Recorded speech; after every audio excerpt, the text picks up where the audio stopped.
Donc, on va passer sur le diaporama, en quelque sorte. Voilà. Donc, on vous disait pourquoi investir dans la santé de vos collaborateurs. La reconversion professionnelle. Bon. Vous avez dit que c'était un tour de chauffe ce matin, mais je ne croyais pas si bien dire. Pourquoi investir dans la santé de vos collaborateurs? Donc, parce que vous êtes concernés.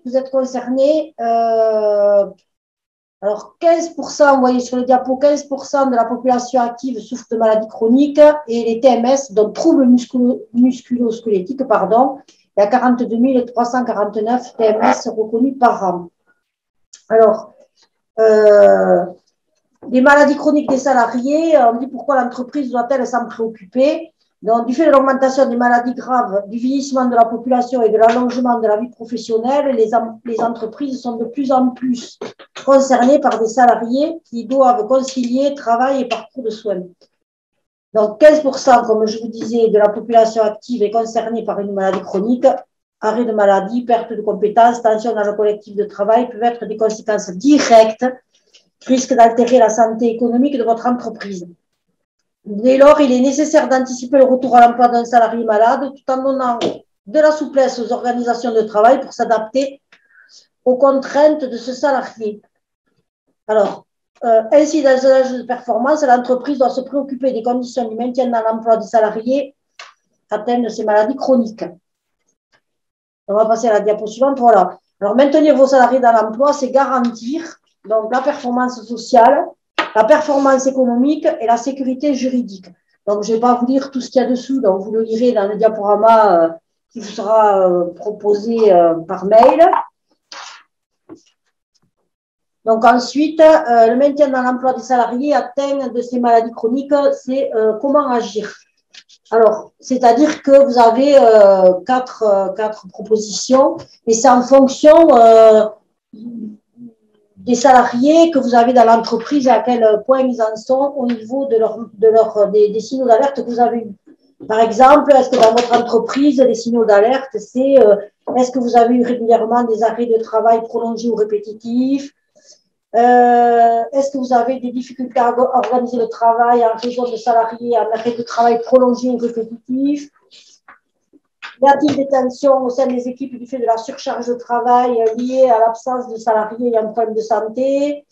Avez-vous dû ces dernières années licencier pour inaptitude? Voilà, etc. Tout ça, ça vous indique après la démarche qu'il faut faire. Donc, lancer la démarche. Alors, des idées pour l'action, c'est structurer un projet. Donc, lancer la démarche, c'est structurer un projet de maintien dans l'emploi associant le chef d'entreprise, le DRH, l'encadrement de proximité, les salariés et tous leurs représentants. Mettre en place un groupe de travail dédié au maintien dans l'emploi, désigner un référent santé maintien dans l'emploi en interne, organiser des séances de sensibilisation à la santé avec le médecin du travail pour les salariés et l'encadrement, le CSE, etc. Le 2, analyser. Donc, c'est faire un état des lieux de la situation de l'entreprise, donc repérer les signes d'alerte que je vous disais tout à l'heure, et des idées pour l'action par rapport à cette analyse que vous ferez. C'est analyser les données liées à l'absentéisme, aux inaptitudes et restrictions d'aptitude, analyser les dysfonctionnements dans l'organisation et dans la relation au sein des équipes, identifier les salariés reconnus en cas de travailleurs, en qualité de travailleurs handicapés ou en invalidité, s'interroger, qui est prévenu en cas d'arrêt maladie, d'accident de travail, de maladie professionnelle, s'interroger, que se passe-t-il quand un salarié déclare un problème de santé grave? Les actions mises en place sont-elles efficaces? Comment les améliorer? Faire une liste de chaque activité au sein de votre entreprise en précisant les compétences et les contraintes spécifiques. Film de travail, manutention lourde, gestes répétitifs, etc. Dans le pavé, agir, donc mettre en place des actions opérationnelles, anticiper donc les situations d'exclusion, traiter les situations existantes, c'est-à-dire donc des idées, toujours pareil que pour ce que je dis auparavant, expliquer les modalités d'organisation du suivi médical aux salariés par le médecin du travail, promouvoir la visite de pré-reprise lors d'un long arrêt de travail, adapter les postes de travail, organiser le travail différemment, télétravail, travail à temps réduit, etc. S'appuyer sur un expert externe pour coordonner les actions, médecin du travail, Cap emploi, service social de la CARSAT ou de la MSA, Réaliser et diffuser une fiche repère sur le maintien dans l'emploi des entreprises, qui fait quoi, à qui et comment, signaler une difficulté, etc. Développer des actions d'amélioration et des conditions de travail.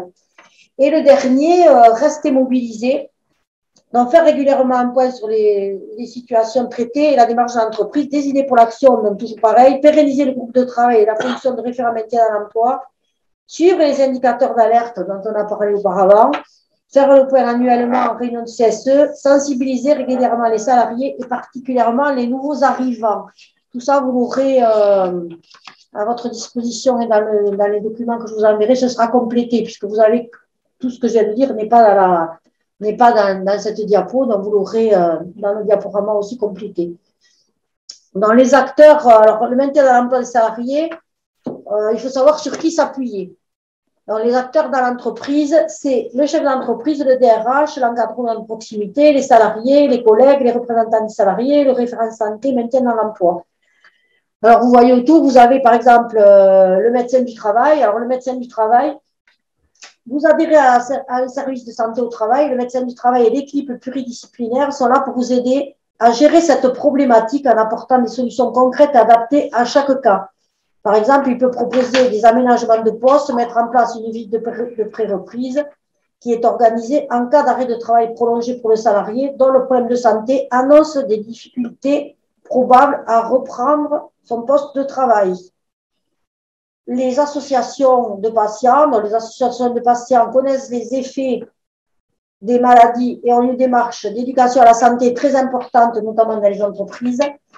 On a Cap Emploi, avec, qui est représenté aussi ici, anciennement Cap Emploi Samet. En appui du médecin du travail, ils interviennent dans l'accompagnement individuel des personnes et des entreprises, dans l'aménagement des situations de travail, mobilisation des dispositifs et des aides financières de la GFIP et du FIREP. Le médecin conseil, donc le médecin conseil s'assure que l'arrêt de travail soit justifié, que le salarié puisse bénéficier des indemnités et décide la reprise d'une activité professionnelle. Le service social de la CARSAT et de la MSA, le service social est composé d'assistants ou d'assistantes sociales qui informent les malades sur leurs droits en matière de prestations sociales, de prise en charge des soins, d'accès à la formation, etc. Acteur incontournable du maintien dans l'emploi, elle travaille en étroite collaboration avec les partenaires et médecins du travail. Et ensuite, nous avons le médecin traitant aussi. Le médecin traitant consulte le salarié et peut se mettre en relation avec le médecin du travail pour coordonner le parcours de soins, sollicitation d'une visite à la demande de et ou de pré-reprise. Il peut prescrire des arrêts maladie et du temps partiel thérapeutique. Maintenant, nous allons rentrer plus, parce que là, c'était plus sur de la généralité et la présentation du champ. Alors maintenant, nous allons rentrer directement dans le reclassement professionnel et la remobilisation durant l'arrêt de travail. Alors, la PDP, depuis 2004, donc elle s'inscrit dans un plan de lutte contre les exclusions. Ça a été un accord national. L'objectif de la PDP, c'est prévenir les difficultés liées à un retour à l'emploi et apporter des solutions adaptées pour faciliter la construction de nouveaux parcours professionnels. La PDP, prévention de la désinsertion professionnelle, évidemment, parce qu'on on utilise les cycles. Bon, mais je pense que vous savez ce que ça veut dire, mais bon, il vaut mieux le préciser. La PDP s'appuie sur une démarche partenariale, comme je disais tout à l'heure, dans le médecin conseil, assistante sociale et services administratifs de la CPAM. Ils constituent des cellules au niveau local qui interagissent avec les représentants régionaux pour harmoniser et adapter les solutions offertes aux assurés. Ça s'appelle des cellules PDP. On en a ici à la caisse de Tarbes, mais je crois que le docteur Poulier peut dire 2 mots sur ces cellules PDP, docteur. On peut dire quelques mots. Donc, historiquement, on avait une cellule PDP qui avait démarré à Lannemezan et on a étendu ces cellules sur les différents territoires du département jusqu'à obtenir maintenant une cellule unique départementale. Donc, ces cellules se réunissent toutes les 3 mois. On passe environ une cinquantaine ou une soixantaine de dossiers par session. Elles réunissent les médecins du travail, les assistantes sociales de la CARSAT, médecins conseils et les conseillères en service de l'assurance maladie et Cap Emploi, que je vais essayer de pas oublier. Donc, l'idée de ces cellules, c'est d'avoir une détection précoce des problématiques de santé au travail, de façon à signaler ces détections à la cellule PDP et de pouvoir mieux accompagner les salariés en difficulté, soit par leurs propres problèmes de santé, soit par des problèmes d'environnement au travail. Donc, on discute, si vous voulez, ensemble, non pas des problèmes de santé, puisque bon, on est soumis au secret professionnel, mais comment mieux accompagner ces gens-là qui sont en difficulté dans l'entreprise. Donc, soit on part sur des aménagements de poste, soit on vous en reparlera sûrement après, des contrats de réinsertion professionnelle en entreprise, les CRPE, soit des bilans de compétences pour faire une formation et une reconversion professionnelle, soit des consolidations d'accidents du travail ou maladies professionnelles, des mises en invalidité éventuellement pour des personnes plus âgées, voire au bout du bout, l'inaptitude à l'entreprise ou au poste de travail. Voilà ce que je peux dire des cellules de la prévention de désinsertion professionnelle. Merci, docteur Cunet, comme on a deux médecins. Docteur Cunet, pour votre intervention sur les cellules PDP. On va continuer le diaporama, mais on reviendra après sur le détail de tout ce que le docteur vient de vous dire, notamment les CRPE, les essais encadrés, etc. Donc, vous avez à disposition, j'allais dire, une boîte d'outils, des outils à mobiliser. Donc, droit commun, c'est le bilan de compétences et les formations. Ce qui est les outils de l'assurance maladie, c'est l'indemnité temporaire d'inaptitude, l'ITI, le temps partiel thérapeutique, la reprise de travail léger, l'invalidité, les actions de remobilisation précoce, l'essai encadré et le contrat de rééducation professionnelle entreprise, CRPO, qu'on va détailler par la suite. Et ensuite, il y a les outils de la maison départementale des personnes handicapées. Donc, c'est le RQTH, c'est-à-dire la reconnaissance de la qualité des travailleurs handicapés, les centres de préorientation, les centres d'établissement de rééducation professionnelle, l'unité d'évaluation de réentraînement et d'orientation socio-professionnelle, dispositif dans l'emploi DEAE et prestations de compensation du handicap. Alors, la prévention de la désinsertion professionnelle en pratique, c'est si un salarié, alors je crois que le docteur Cunet vous nous avait dit, il y a peut-être quelques modifications par rapport au diaporama. Un salarié qui est en arrêt de plus de 45 jours, il y a peut-être une petite modification par rapport au diaporama. Après, pour les employeurs, ça ne change pas grand-chose. L'idée, au départ, on avait une détection, si vous voulez, à 45 jours. Maintenant, l'idée, c'est d'avoir une détection la plus précoce possible sur tous les arrêts de travail. Donc, on est particulièrement vigilant aux arrêts de travail pour syndrome dépressif, lombalgie, troubles musculo-squelettiques. Voilà. Donc, l'idée, c'est d'avoir sur l'ensemble des arrêts de travail une vision très rapide de façon à pouvoir orienter rapidement les dossiers. Est-ce que l'arrêt de travail va se poursuivre, se pérenniser? Donc ça, c'est la question pour mieux accompagner les salariés en arrêt de travail. On va voilà, avancer. Je crois que là, on va faire intervenir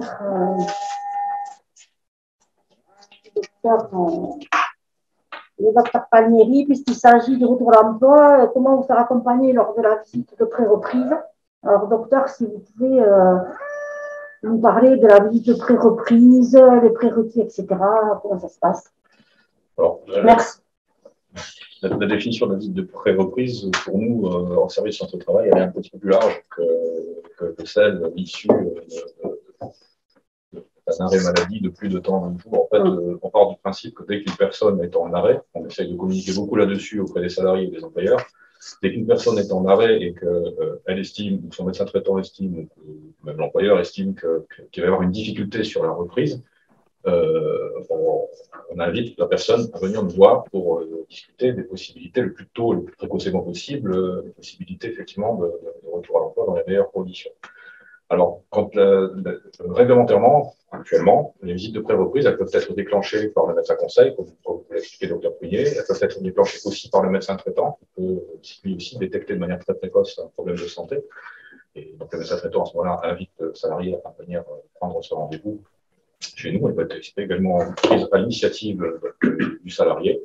Actuellement, la loi ne permet pas à ce que cette visite de pré-reprise se fasse à l'initiative de l'employeur. Mais ça va changer, parce que je pense que vous êtes peut-être au courant de la loi santé-travail, la loi du 2 août 2021.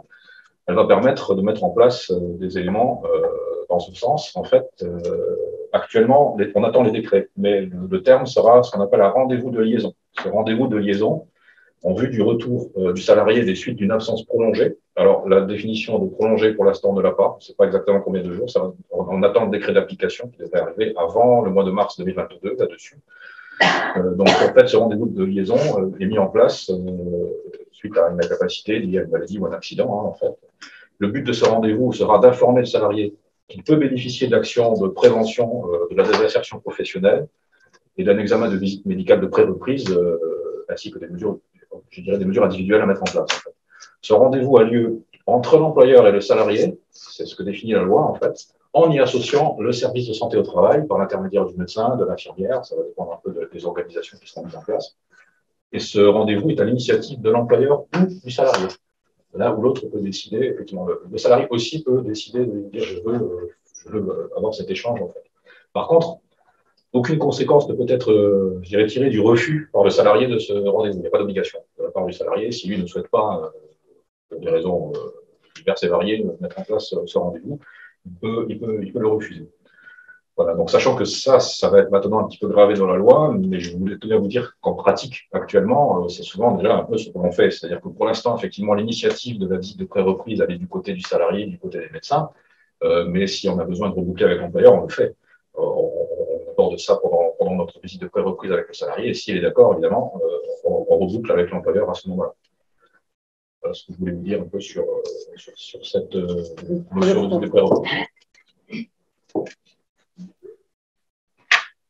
Eh bien, c'est pareil, je crois que ça a été beaucoup ici, non? C'est pas pour le.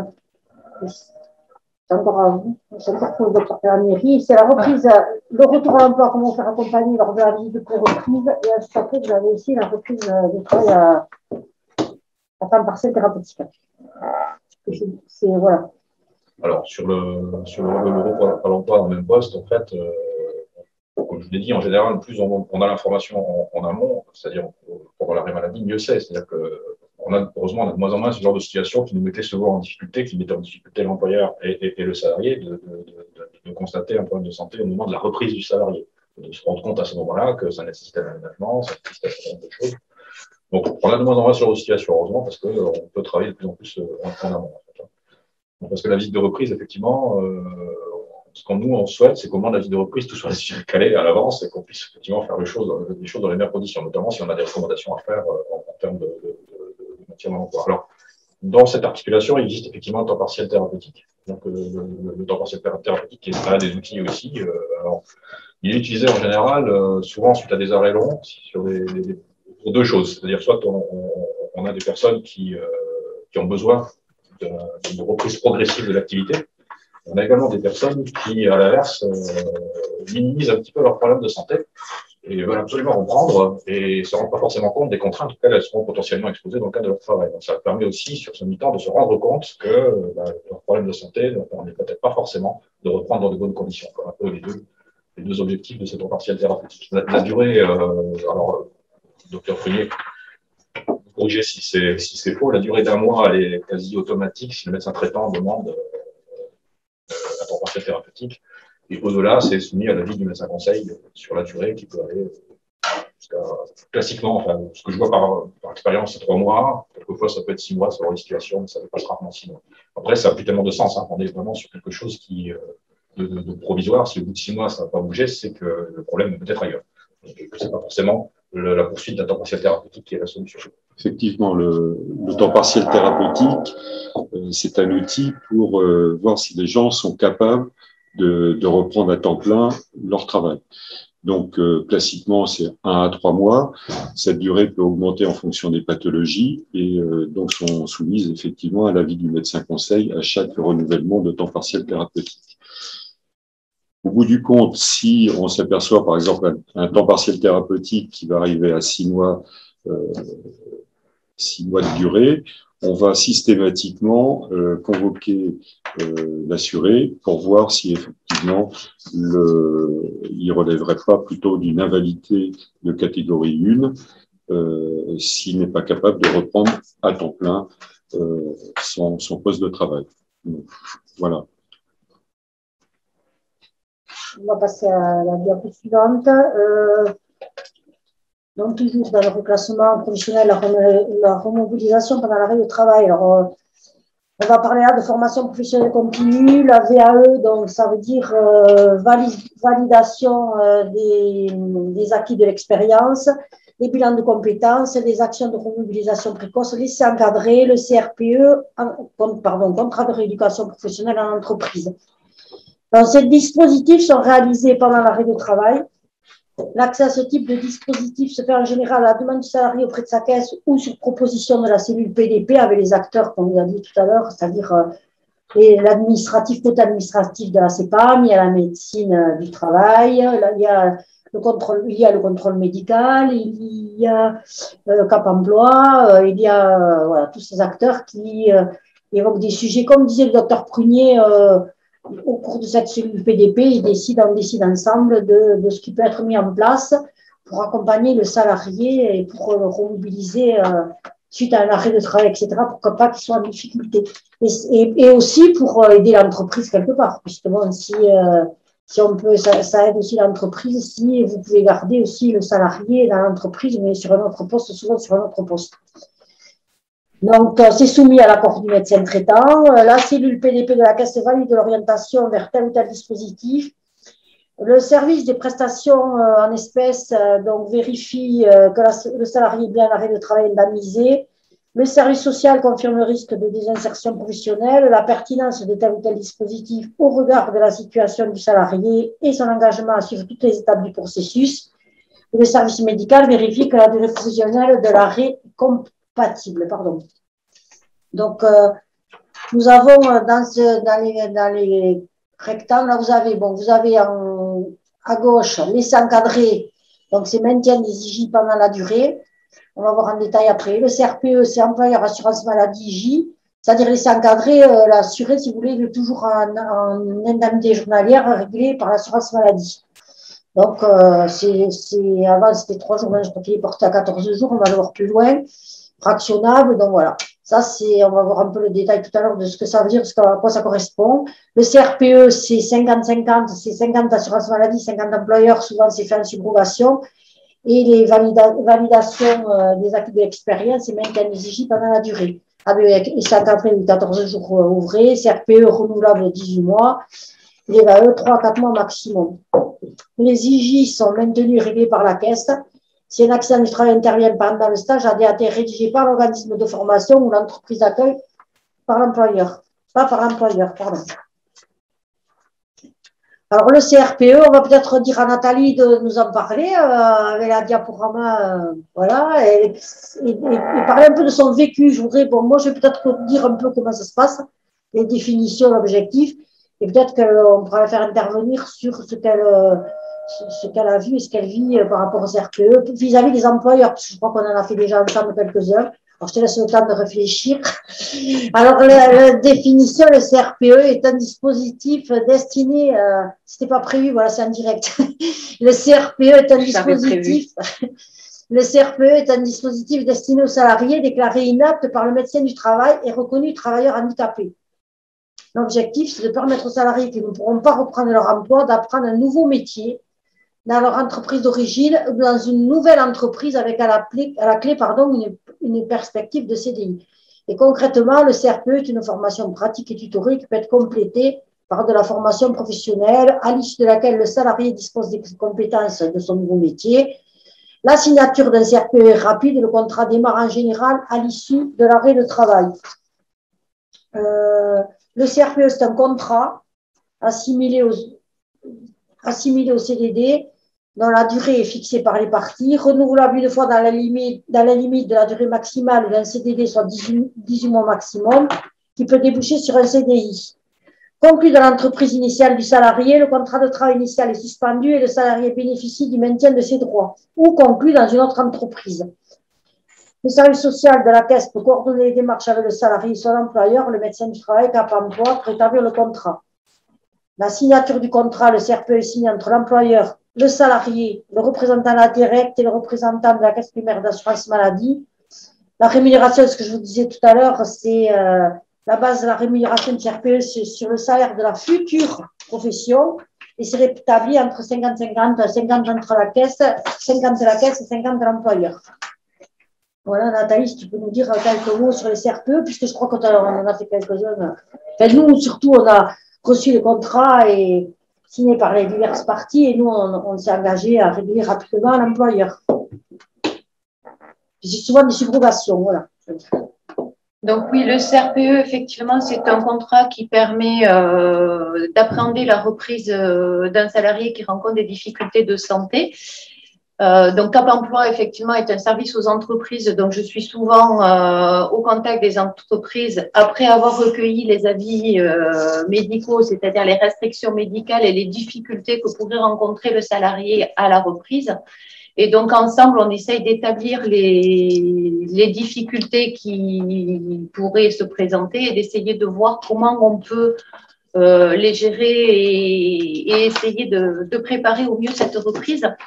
Donc, effectivement, dans le cadre de CRPE, pour vous donner un exemple, on en a mis un en place pour un jeune homme qui était mécanicien moto avec une très lourde pathologie. Donc, on a mis en place un CRPE pendant que, en parallèle, on faisait un accompagnement à l'aménagement technique du poste, puisque le temps que le poste soit aménagé, qu'on trouve les solutions et qu'elles soient mises en œuvre, ben, la personne, le salarié n'étant pas complètement productif, pour reprendre les termes important aussi par rapport à ça, ben voilà, le CRPE a permis d'alléger la charge de l'employeur tout en permettant aux salariés de retrouver son équilibre et son poste, le tout accompagné par tous les interlocuteurs voilà, concernés, que ce soit le médecin du travail, que ce soit le médecin de la sécurité sociale, que ce soit la GFIP derrière pour mobiliser des fonds d'aide et d'accompagnement sur les aménagements techniques, puisque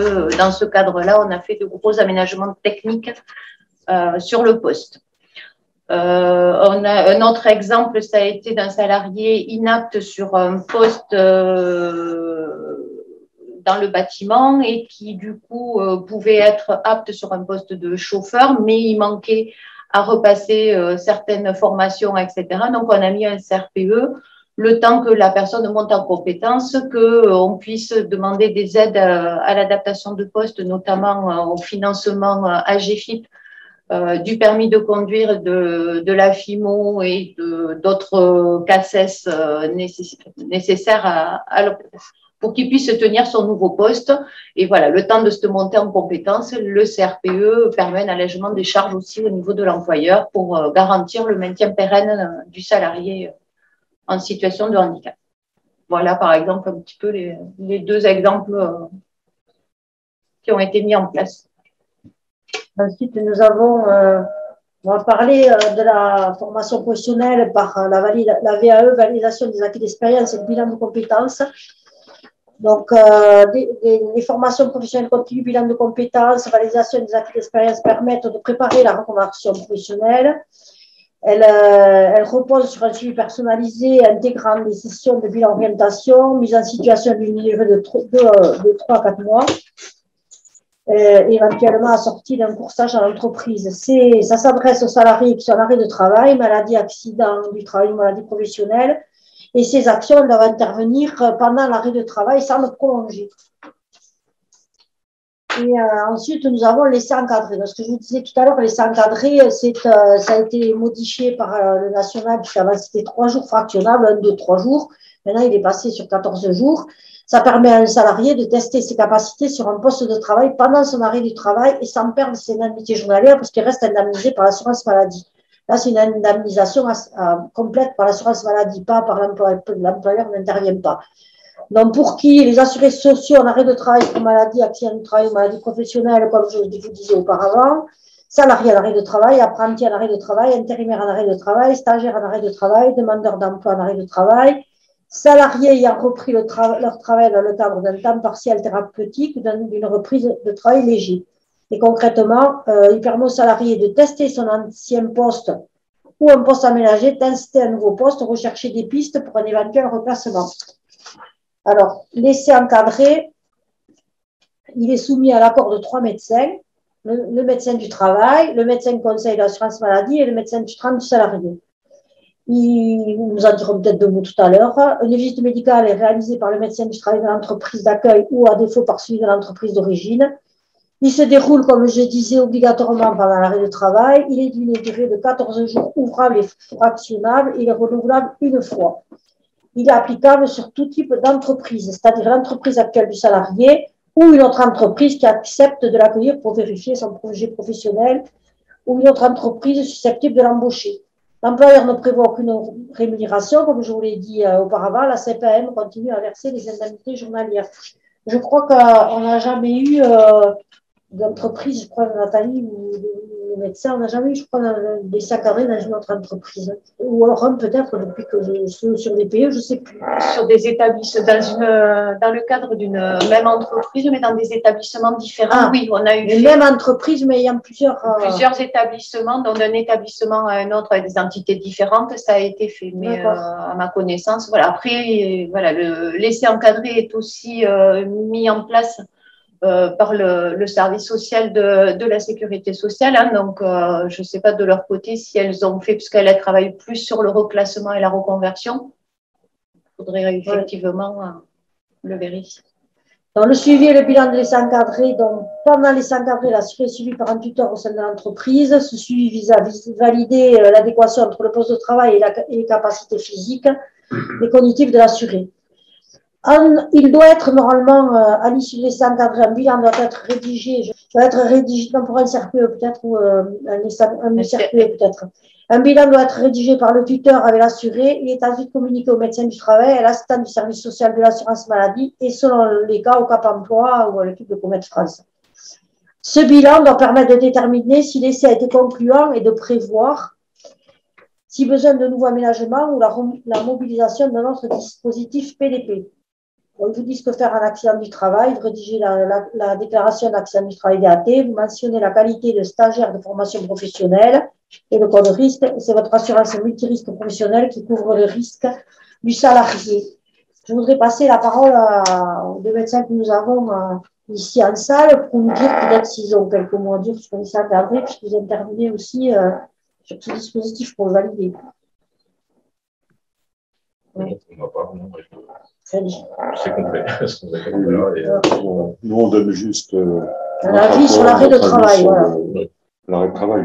Juste préciser éventuellement quand les personnes sont en situation de handicap, c'est vrai que Cap Emploi, on essaye de travailler de concert avec le médecin du travail le plus souvent et l'entreprise pour essayer de voir comment compenser les situations invalidantes de la personne qui est en essai encadré pour anticiper la reprise.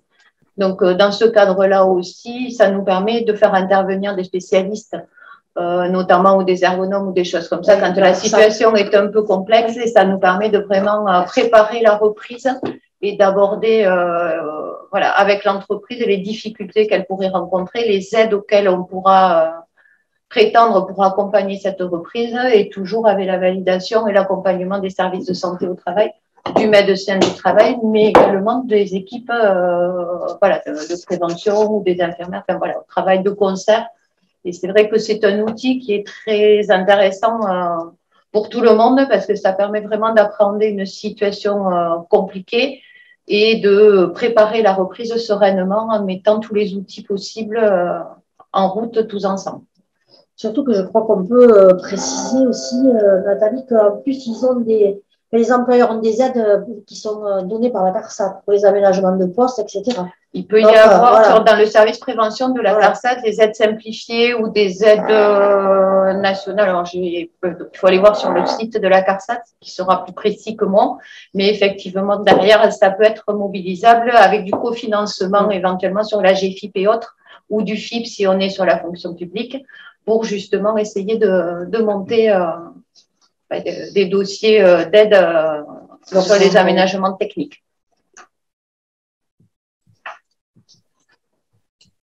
Et là, on a la diapo suivante, s'il vous plaît. On a le. Voilà. Donc là, vous avez la visite de pré-reprise, vous avez l'arrêt de travail, fin de l'arrêt. Donc, vous voyez bien que vous avez laissé encadrer les bilans de compétences qui sont pendant que la personne est en arrêt de travail. Et ensuite, vous avez la reprise de travail progressive au même poste. Vous avez le temps partiel thérapeutique, la reprise du travail léger. Donc, le docteur Palmyrin nous en a parlé tout à l'heure, le reclassement professionnel et le CRPE qui est aussi dans ce contexte-là. Maintenant, nous allons passer sur l'inaptitude sur le poste de travail. Donc là, je pense que je vais avoir besoin de l'aide des deux médecins ici présents, parce que je pense qu'ils sont, voilà, il y a 2 ou 3 diapos qui concernent la procédure d'inaptitude, une autre la recherche obligatoire de reclassement et l'autre les médecins interlocuteurs en cas de problème de santé. C'est plus voilà, la partie médicale maintenant, voilà. Alors, le docteur Palmieri, si vous voulez, parce que je vois que ça démarre avec la pré-reprise, l'examen médical de pré-reprise. Oui, alors, pour reprendre un peu les choses dans un parcours qui aboutirait à une Procédure inaptitude. Voilà. Donc, en général, ce qu'on essaie de faire, notre rôle en tant que médecin du travail, c'est de tout faire pour le maintien dans l'emploi. Donc, c'est essentiellement ça qui nous anime, je vais dire, en fait, et que la procédure d'inaptitude, c'est en fait la situation qui fait que tout le reste, on n'a pas pu, pour des tas de raisons, aller jusqu'au bout, notamment tout ce qui, grâce à des aides comme vous l'avez présenté tout à l'heure. Mais quand on n'a pas pu, malheureusement, on a tout fait, qu'on n'a pas pu faire en sorte que la personne puisse maintenir son emploi, on rentre dans une procédure d'inaptitude, alors qui est assez cadrée, qui est assez réglementaire. Alors, elle ne peut pas se faire en arrêt, pendant que la personne est en arrêt, il faut que la personne soit en activité, enfin, pas en arrêt, hein, peut-être en fait, etc., mais elle ne peut pas être en arrêt. Elle se fait à l'issue de n'importe quel type de visite médicale, ça peut être une visite de reprise, ça peut être une visite occasionnelle, une visite périodique, enfin, on peut tout voir en fait, hein, dans ce cas-là. Elle se fait en général évidemment avec un échange avec l'employeur, il y a une analyse de poste de travail, il y a tout un procédé avant aussi quand on arrive à cette édition de cette fiche d'inaptitude, hein, ça passe par un temps d'échange de poste et des conditions de travail, un temps d'échange avec l'employeur, tout un protocole en fait qui est mis en place avant et qui aboutit donc en fait à la notification de l'inaptitude. Donc vous avez sur la droite les éléments obligatoires de notification. Hein, donc, voilà. Cette notification d'inaptitude, elle n'est jamais non plus un coup près, enfin, définitif, c'est-à-dire qu'il y a toujours, malgré ça, il y a toujours dans le mois qui suit la déclaration d'inaptitude, il y a toujours encore la possibilité d'un espace d'échange et de trouver une solution pour cette personne. Alors déjà, dans la plupart des cas, normalement, l'employeur, à ce moment-là, a une obligation de reclassement, il doit tenir compte des recommandations qui sont émises à ce moment-là, à l'issue de cette inaptitude, des recommandations qui sont mises en place par le médecin du travail, à la fois sur des reclassements, sur des aménagements ou sur des formations également. Et ça l'employeur a un mois, je pense que beaucoup d'entre vous le savez, hein, mais ça, l'employeur a un mois en fait, pour procéder à toutes ces mesures de recherche de reclassement potentiel. En fait. Alors, soit ça débouche sur un remplacement, soit ça débouche effectivement sur un licenciement. Au-delà de ça, l'avis tel qu'il est émis par le médecin du travail peut être contesté. Hein, il y a un délai de 15 jours, il peut être contesté par l'employeur ou par le salarié. La contestation qui repose sur des éléments de nature médicale. Quelquefois, on peut voir également des contestations sur des éléments qui sont d'ordre plutôt administratif, j'allais dire, mais la contestation, normalement, elle est censée reposer sur des éléments de nature médicale, ça passe après au prud'homme dans ce cadre-là, en fait. Voilà, en gros, pour la procédure. Si vous avez des questions, après, n'hésitez pas, si je ne suis pas clair par rapport à ça. Alors, sur cette recherche, cette obligation de reclassement, bon, en fait, c'est l'employeur qui doit mener ça, hein, en fait. Hein, il va rechercher les dossiers de reclassement en tenant compte des préconisations du médecin. Selon les profils de salariés, il y a consultation des instances représentatives du personnel, hein, il y a une proposition de reclassement et vous voyez tout un logigramme ici qui va vous expliquer le cheminement en fonction de l'accord du salarié, le refus du poste par le salarié, etc.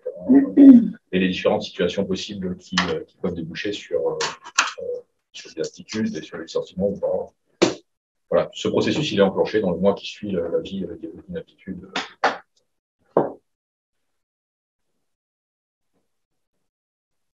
je sais pas si, après si vous avez des questions par rapport à ça, je trouve que tout ce qui a été noté dans le diaporama est assez clair et complet. Hein. Je ne vais pas le reprendre de manière littérale, je vais dire. S'il y a des questions, par contre, je suis à disposition après.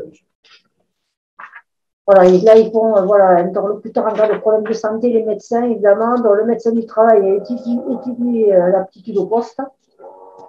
Et l'interlocuteur privilégié, notamment sur le problème de santé, qui ne permettrait pas d'avoir une reprise de travail sur le poste où ils sont en lien avec le travail. Le médecin traitant prescrit le traitement adapté. Et le médecin conseil étudie l'aptitude à exercer une activité professionnelle, évalue le taux d'incapacité en cas d'accident d'une maladie professionnelle, détermine la catégorie d'invalidité, contrôle la justification médicale de l'arrêt de travail. Dans les trois, le médecin de travail, le médecin traitant et le médecin conseil sont là pour conseiller, écouter et accompagner. Voilà. Donc, nous allons terminer notre diaporama. Si vous voulez intervenir ou par chat pour ceux qui n'ont pas le micro ou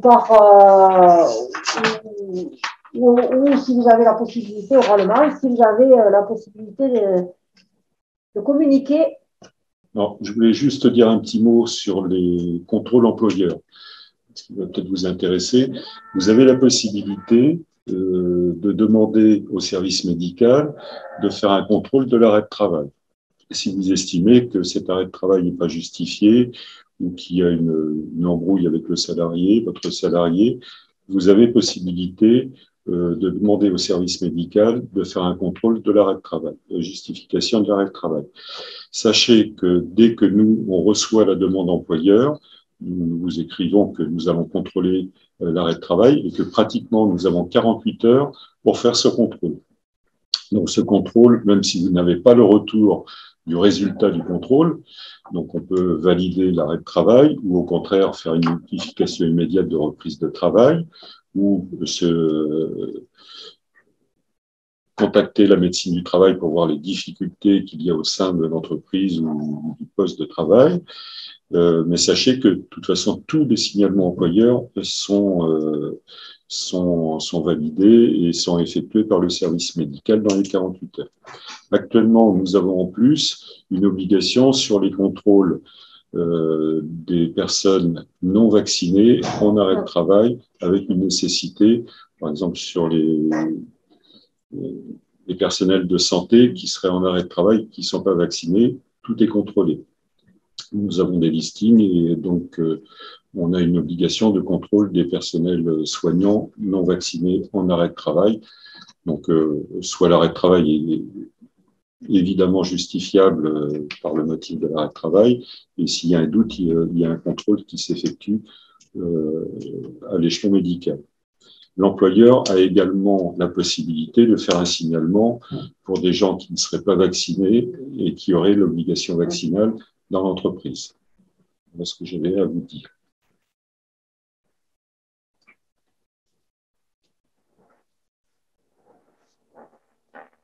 Vous avez des interrogations? Alors, Madame Internet a posé comme question concernant les salariés en isolement par rapport au Covid, comment se passera leur retour?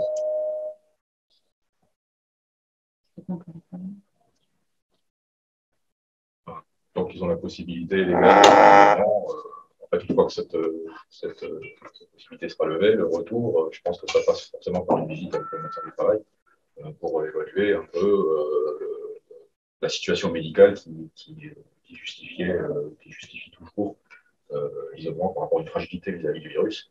Et après, ça peut déboucher sur des préconisations d'aménagement du poste au cas par cas, en fait.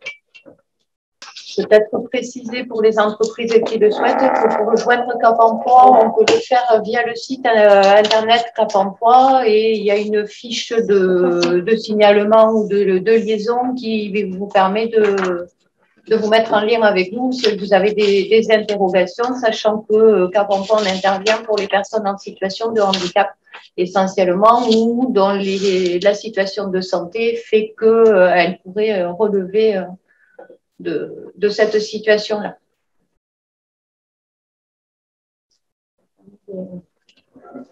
Est-ce que vous avez d'autres questions, peut-être? Très bien, mais je vous remercie de je voudrais vous demander quelque chose juste à la fin qui vient de me venir. Est-ce qu'on peut utiliser votre adresse mail pour d'abord vous envoyer le support de ce webinaire? Et est-ce qu'on peut utiliser cette adresse mail que vous nous avez communiquée pour vous inviter à votre webinaire? Parce que je vous ai dit au départ, au démarrage, je crois qu'on avait fait par Amélie Entreprise et en fait Amélie Employeur, c'est préféré, mais en fait ça ne marche pas pour inviter les employeurs. Donc est-ce qu'on peut, on va le demander à d'autres, on va demander à d'autres employeurs qu'on va les avoir, de nous donner leur adresse mail et si on peut communiquer sur cette adresse mail pour vous donner les informations ou vous dire tout événement qu'on sera amené à animer au niveau de la caisse primaire, notamment d'autres webinaires sur d'autres sujets. Voilà, il faudrait nous dire si vous êtes d'accord. C'est bon, nous avons les. Voilà, c'est bon. D'accord, merci beaucoup. Merci à vous et bonne journée. Merci d'avoir participé et nous vous souhaitons une bonne journée. Merci à vous aussi. Merci, au revoir.